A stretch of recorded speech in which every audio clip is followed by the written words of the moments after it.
The disappearances started small. A child missing from a playground in a quiet suburb. A baby vanishing from a crib in the dead of night, the baby monitor showing nothing but static when the parents checked. A boy on his way home from school, footsteps trailing through the snow, until they didn't. At first, these cases were dismissed as tragic but explainable. Kidnappings, runaways, or custody battles gone wrong. But as weeks turned into months, and the reports grew, a disturbing pattern emerged. The missing children weren't leaving any trace. There were no ransom notes, no break-ins, no leads. Security cameras caught glimpses of something impossible. Shadows moving without a source, figures appearing for the briefest second before flickering out of view. Authorities were baffled. Some officers dismissed it as technical glitches, others as mass hysteria, but the parents knew better. Online forums buzzed with speculation, growing wilder by the day. A secret government program, alien abductions, an ancient cult resurfacing after centuries in hiding. It didn't matter what people believed, the children were gone, and nothing could bring them back. Ethan Carter had stopped believing in miracles a long time ago. A former soldier turned private investigator, he'd seen the worst of humanity, and he didn't expect much better from the universe. When his sister called him in the middle of the night, her voice thick with panic, he almost didn't answer. But the second he picked up, he knew something was wrong. His niece, Sarah, had vanished. Her bedroom window was still locked from the inside. The police had no leads. Ethan arrived at his sister's house before sunrise. The place was in chaos. Officers milling around, neighbors whispering, his sister sitting on the couch, holding Sarah's favorite stuffed rabbit like it might bring her back. He didn't ask pointless questions. He examined the room, took in the details the cops missed. No forced entry. No footprints. No sign that a human had taken her. The sick feeling in his stomach told him this wasn't a normal case. Lydia Reyes, his former partner on the force, showed up not long after. She looked exactly the same, sharp-eyed, skeptical, and irritated that Ethan was involved. "Don't tell me you're back on the job," she said, crossing her arms. "Not exactly," Ethan replied. "But this is my family. I need answers." Lydia sighed. "You're not going to like them." They went through the evidence together, reviewing the security footage from the house. It was worse than Ethan had imagined. One second, Sarah was asleep in bed. The next, a figure, featureless, humanoid, more shadow than flesh, flickered into view. The screen distorted, lines running through the video like an old VHS tape. Then, in a single frame, Sarah was gone. The shadowy figure vanished an instant later. Ethan replayed the footage until his hands clenched into fists. He'd spent years tracking criminals, but this wasn't something human. He felt Lydia watching him carefully. "You think this is a kidnapping?" he asked, knowing the answer before she spoke. She hesitated. "Not in any way that makes sense." Ethan ran a hand through his hair, thinking. He had chased ghosts before, cases with no rational explanation, leads that led nowhere. But this was different. This was his niece. "Then let's find out who took her," he said, his voice cold and certain. The investigation took them deeper than either of them expected. They followed the missing persons reports, the strange patterns, the rumors whispered by terrified parents. Every road led them to dead ends, until they found the warehouse. It sat on the edge of town, abandoned for years. The place smelled of mildew and something worse, something metallic. Inside, they found stacks of old files, records dating back decades. Ethan flipped through them, dread building in his chest. "They'd been taking kids for years," he muttered. Lydia leaned over his shoulder, scanning the files. "And covering it up. Look, these names. These kids were reported missing, but the cases were closed." Ethan turned a page, his breath catching. His niece's name was on the last sheet. She was already marked as processed. A noise echoed through the warehouse. A hum, low and unnatural, filling the air like static before a storm. Ethan barely had time to react before the space around them shimmered, and the shadows came to life. A shape materialized in front of them, shifting and warping like it wasn't entirely bound to reality. It was tall, featureless except for two glowing slits where eyes should be. And then it moved. Ethan didn't think. He grabbed Lydia and Dove behind a crate just as the air crackled. A force, invisible but powerful, slammed into the wall where they'd been standing. "They know we're here," Lydia whispered. Ethan reached for his gun, but something in him knew bullets wouldn't do much against something that could step through reality. The figure stood there, watching, waiting. And then, without warning, it was gone, vanishing into the same ripple of static it had arrived with. Silence stretched between them before Lydia finally spoke. "What the hell was that?" Ethan exhaled slowly. "Something not from this world." They weren't dealing with human traffickers. They weren't chasing criminals. They were hunting something much, much worse. And if they didn't stop it, more children, including Sarah, would be lost forever. "You said?" Ethan and Lydia followed the trail into a world they hadn't known existed. The files from the warehouse led them to places they wished they'd never seen, abandoned labs, underground facilities, and whispers from people too terrified to speak above a murmur. One lead finally broke through the wall of silence, a former government scientist who had worked on something called Project Exodus. They found him in a rundown motel, his hands shaking as he let them inside. He was thin, his eyes sunken, his paranoia evident in the way he checked the windows every few minutes. "You shouldn't be here," he muttered. "They watch everything." "Who?" Ethan asked. The man licked his lips, hesitating. "Not who." "What?" He pulled out an old tablet, fingers trembling as he scrolled through files. "They come in waves. Every few decades. He stopped, corrected himself. "They thought it was random at first. That's what they told us. But it's not. They take children for a reason." Lydia crossed her arms. "And what reason is that?" The scientist looked at her, dead in the eyes. "To sell them." Ethan's stomach twisted. "Sell them? To the highest bidder," the man confirmed. "It's a trade. A galactic market. We aren't the only ones out here, detective. And out there," he pointed up, "children are valuable." Ethan barely heard the next words. A slaver market. His niece was being auctioned off like cattle. He clenched his fists, pushing down the rage rising in his chest. "Where?" The scientist hesitated, then reached under the bed, pulling out something wrapped in cloth. He unwrapped it carefully, revealing an object that pulsed faintly with blue light. "You won't like the answer," he warned. Ethan snatched the device. "Try me."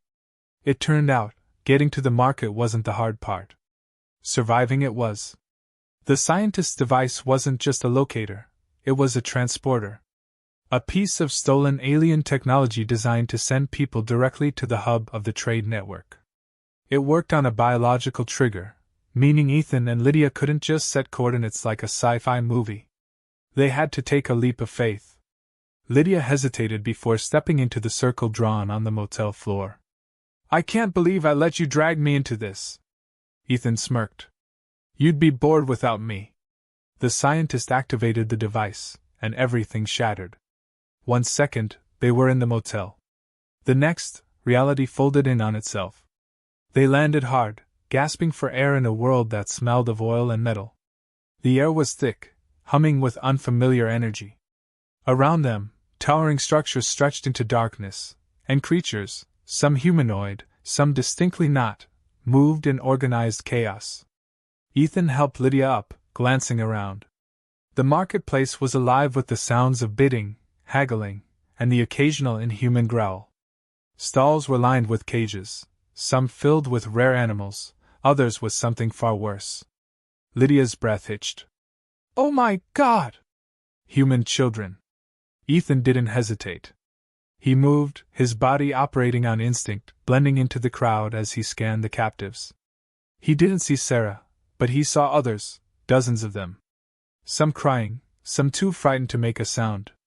A tall, gray-skinned alien in dark robes shouted in a guttural language, lifting the arm of a terrified boy for bidders to see.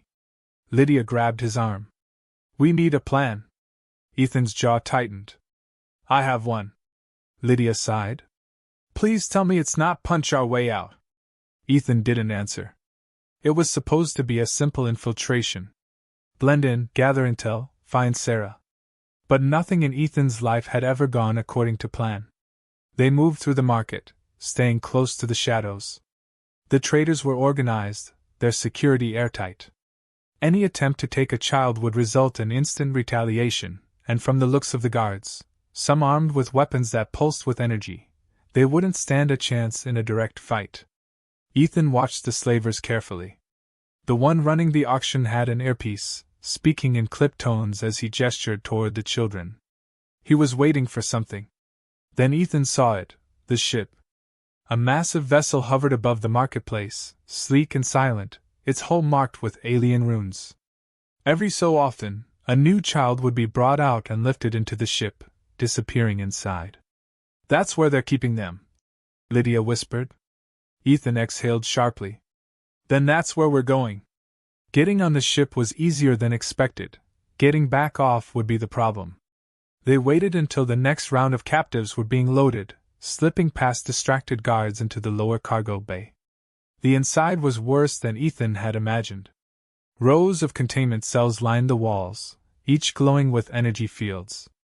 Some held children. Others held creatures Ethan couldn't even describe. They moved quickly, checking each cell for Sarah. Lydia stopped suddenly, grabbing his sleeve. Ethan! His heart pounded as he turned. There, huddled in the corner of a cell, was his niece. Her eyes widened when she saw him, tears immediately spilling down her cheeks. Ethan didn't waste time. He grabbed the control panel, ripping open the panel with a grunt. Hold on, kiddo. Sarah scrambled into his arms the second the field dropped. Ethan held her tight for a moment before setting her down. We're getting you out of here. Alarms blared. Lydia swore. They know. The ship lurched, and a deep, rumbling voice echoed over the speakers. Escape is impossible. Ethan turned, his grip tightening on Sarah's hand.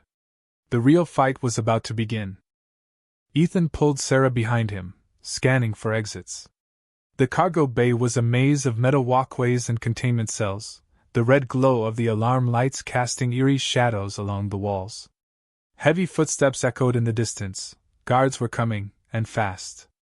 He had no idea what kind of weapons they carried, but he knew they wouldn't hesitate to use them. Lydia was already at the nearest control panel, fingers flying over alien symbols. I can override the security locks, but it's going to take me a minute. Ethan turned to Sarah. Can you run? She nodded, though her face was pale, her small hands clenched into fists. Then stay close, he said. When I say go, you go. The first guard appeared at the far end of the corridor, a hulking brute in black armor, its face hidden behind a reflective visor. It raised its weapon, a sleek, metallic rifle that hummed with energy. Ethan didn't wait. He grabbed the nearest object, a steel pipe from the side of a crate, and threw it. The guard barely flinched as it bounced off its shoulder, but it bought him the second he needed to charge. The fight was brutal. The guard swung its weapon like a club, but Ethan ducked, driving his fist into its gut. It felt like punching a wall. The guard retaliated with a backhanded blow, sending him crashing against the control panel. Sparks flew. Lydia cursed. You just disabled half the ship's sensors. Ethan wiped blood from his mouth. You're welcome. More guards flooded in. They were outnumbered, outgunned, and outmatched. But Ethan had been in worse situations before. Well, maybe not this bad. He grabbed Sarah's hand and yanked her behind him as they ran, weaving between crates and broken machinery. He could hear Lydia right behind them, typing furiously on her stolen data pad. I'm in! She shouted. Doors hissed open around them, and suddenly, so did the containment cells. Chaos erupted. The ship's captives, dozens of children, along with creatures from across the galaxy, spilled into the corridors.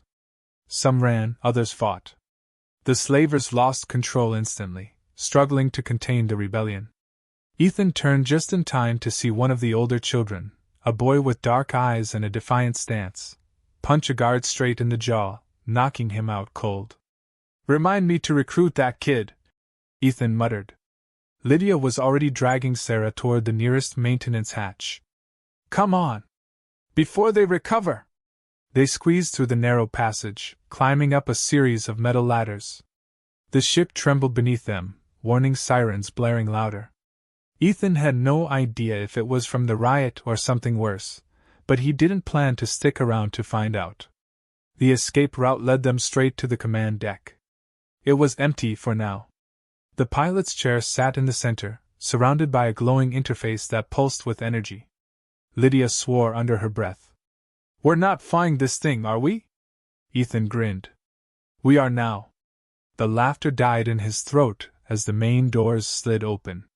Zarak entered the room with the slow confidence of a predator that knew it had already won. The alien slaver was massive, at least 7 feet tall, draped in dark, flowing robes that shimmered with strange symbols. His skin was a sickly shade of gray, his elongated face twisted into something almost human, but not quite right. His eyes burned like twin embers, cold and cruel. "You humans," he mused, voice deep and filled with amusement. "Always so desperate. So reckless." Ethan stepped in front of Sarah, fists clenched. "Let them go." Zarak tilted his head, studying him. "Do you have any idea what you've done?" "I'm getting these kids home," Ethan shot back. Zarak chuckled.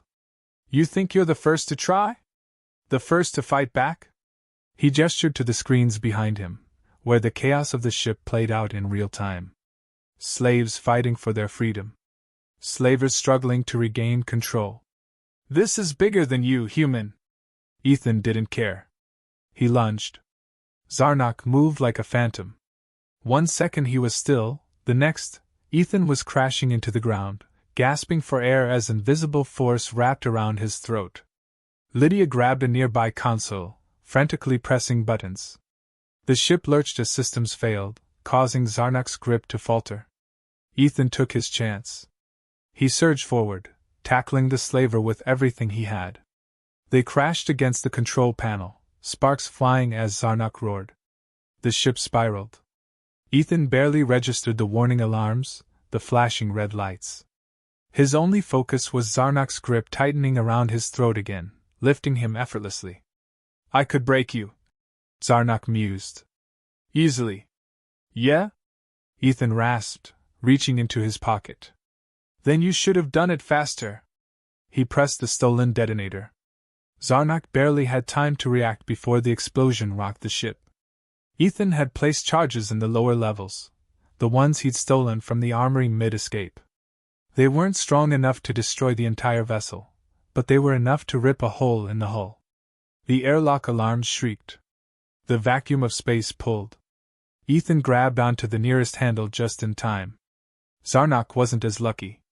The alien slaver was yanked backward, his robes twisting in the rushing wind, his glowing eyes wide with rage as he was sucked into the abyss. Ethan didn't wait to watch. He scrambled towards Sarah and Lydia, who were already at the escape pods. "Ethan!" Lydia shouted. He leapt. They slammed the hatch shut just as the last of the ship was consumed in flames. The escape pod hurtled through space, away from the burning wreckage of the slaver's ship. Ethan exhaled, pulling Sarah close as she trembled in his arms. Lydia sat back, breathless, watching the destruction unfold through the small window. "Well," she muttered. "That was terrible." Ethan let out a short laugh, exhausted but relieved. "Yeah." Sarah looked up at him, eyes shining with unshed tears. "Are we going home?" He hugged her tighter. "Yeah, kiddo. We're going home." Ethan barely had time to breathe before the escape pod's warning lights flashed red. They were out of immediate danger, but they weren't home yet. Lydia tapped at the pod's console, her brow furrowed. "Okay, bad news. We're stuck in the middle of nowhere with no navigation system." Ethan let out a breath, rubbing a hand over his face. "And the good news?" Lydia smirked. "We're not dead." Sarah sat quietly between them, knees pulled to her chest. Ethan could tell she was exhausted, physically and mentally, but she hadn't let go of his sleeve since they'd left the slaver ship. "We'll figure it out," he said, mostly for Sarah's sake. Lydia nodded, her confidence unwavering. "There's a distress beacon built into these pods. If we activate it, someone might pick us up before we run out of oxygen." "Might?" Ethan repeated. Lydia shrugged. "It's a gamble. But unless you have a better idea." He didn't. They activated the beacon. Minutes passed. Then an hour. The pod drifted, the vast emptiness of space stretching endlessly beyond the small window. Then, something answered. A ship appeared on the radar, large, sleek, and moving fast. Ethan tensed, instinct screaming that it might be another enemy. But when the comms crackled to life, the voice on the other end made Lydia's eyes go wide. "Unidentified escape pod, this is Captain Elias Mercer of the Ardent Dawn. Identify yourselves." Ethan frowned. "You know this guy?" Lydia hesitated, then sighed. "Yeah. And he's going to be pissed." The Ardent Dawn was a resistance ship, one of many that had been fighting against the intergalactic slave trade for years. Mercer, its captain, was an old friend of Lydia's, though friend seemed like a stretch when he stormed into the docking bay the second they landed. "Race!" he barked, arms crossed. "What the hell did you do this time?" Lydia grinned. "Oh, you know. Took down a major slaver operation, freed some kids, blew up a ship, normal Tuesday." Mercer pinched the bridge of his nose. "You." He stopped when his eyes landed on Sarah. His tone softened immediately. "Who's the kid?" Ethan put a protective hand on Sarah's shoulder. "My niece." Mercer's expression shifted. He nodded once. "Then let's get her home." The resistance ship was a sight to behold. Unlike the slaver vessels, it was built for speed and stealth, its hallways lined with a mix of human and alien crew. Ethan stayed close to Sarah as Lydia debriefed Mercer. They were safe, for now, but he could feel the weight of unfinished business pressing on his chest. Mercer turned to him. "You have no idea what kind of message you just sent across the galaxy." Ethan raised a brow. "You're welcome?" Mercer shook his head. "I don't think you get it. The slave trade is bigger than that one ship. You just took out one of their top enforcers. That means every slaver still in business is going to want a piece of you." Ethan exhaled. "Great. Because I didn't have enough problems." Mercer studied him for a moment. "You're a soldier, aren't you?" "Was." Mercer smirked. "Not anymore." Ethan hated to admit it, but Mercer was right. He had stepped into something much bigger than himself, and there was no walking away from it now. Sarah was safe, and that was what mattered. But for every child they had saved, hundreds more were still out there.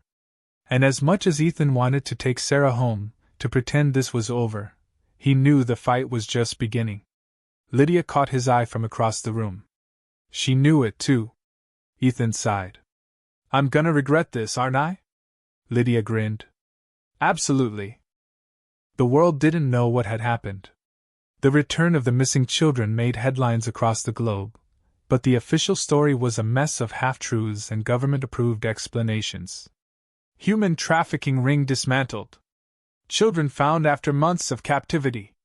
The public accepted it, relieved to have an answer, but the parents, especially those who had seen the impossible, knew better.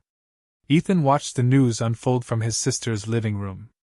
Sarah was safe, curled up on the couch, her favorite stuffed rabbit clutched in her arms. She hadn't let it go since they got back. His sister, Claire, sat beside him, eyes red from days of crying. "I don't know how to thank you." Ethan shook his head. "You don't have to." Claire frowned. "But I do. You got her back when everyone else gave up. I just..." She looked at Sarah, lowering her voice. "I don't understand what really happened." Ethan hesitated. The truth sat heavy on his tongue, but what was the point in telling her? That her daughter had been taken to an alien slave market? That Ethan had fought monsters in the void of space to bring her back? She wouldn't believe him. So he just said, "It's over now." Claire studied him, searching his face. She didn't push, but she didn't look convinced either. Sarah stirred, sitting up. She rubbed her eyes sleepily before looking at Ethan. Are you staying? Ethan's chest tightened. He wanted to say yes. He wanted to believe that he could just walk away from all of this, pretend the fight was over. But Mercer's words echoed in his head. Every slaver still in business is going to want a piece of you. He wasn't just some guy anymore. He was a problem. And if he stayed, Sarah and Claire would be in danger. He forced a smile. For a little while, kiddo. Sarah nodded, satisfied. Ethan exhaled, trying to let the moment settle. But deep down, he knew peace wouldn't last. Word of the destroyed slavers' ships spread fast. Across the galaxy, planets that had long suffered under the weight of the trade began to rise. Some governments denounced the attack, too afraid to disrupt their uneasy alliances with the syndicates. Others saw it as hope, a sign that the slavers weren't untouchable. The resistance was growing. Ethan learned this the hard way when Lydia showed up at his doorstep barely a week after he got back. He opened the door, arms crossed. You again? Lydia smirked. Miss me? Ethan leaned against the doorframe. You here to tell me how much trouble I'm in? Lydia shrugged. You mean how you pissed off half the galaxy? Nah, you probably figured that out already. Ethan sighed. What do you want, Reyes? She held up a small device, flicking it on. A holographic map hovered in the air, filled with red-marked points. Intel from Mercer. Turns out, your little stunt didn't just get attention, it started something. Ethan studied the map, his jaw tightening. These are other slaver routes. Lydia nodded. People are fighting back, but they're scattered. They don't have the resources. What they do have is your name. Ethan narrowed his eyes. Why? Because you did the impossible, Lydia said simply. You took one of their strongest ships out of the game, and you lived to tell the tale. You think the galaxy isn't watching? You're a legend now, Carter. Ethan hated that word. He looked back at the house. Inside, Sarah was watching cartoons, safe, happy. Then he looked at the map. All those red dots. All those kids still out there. Lydia watched him carefully. You don't have to do this, she said, but they both knew it was a lie. Ethan ran a hand over his face. Damn it! Lydia grinned. I'll take that as a yes. Ethan turned back toward the house one last time. He memorized the way Sarah laughed at the silly voices on the TV, the way Claire hummed softly in the kitchen. He wanted to freeze the moment, hold on to it. But he had work to do. And the next time the slavers came for Earth, they wouldn't find easy prey. They'd find him.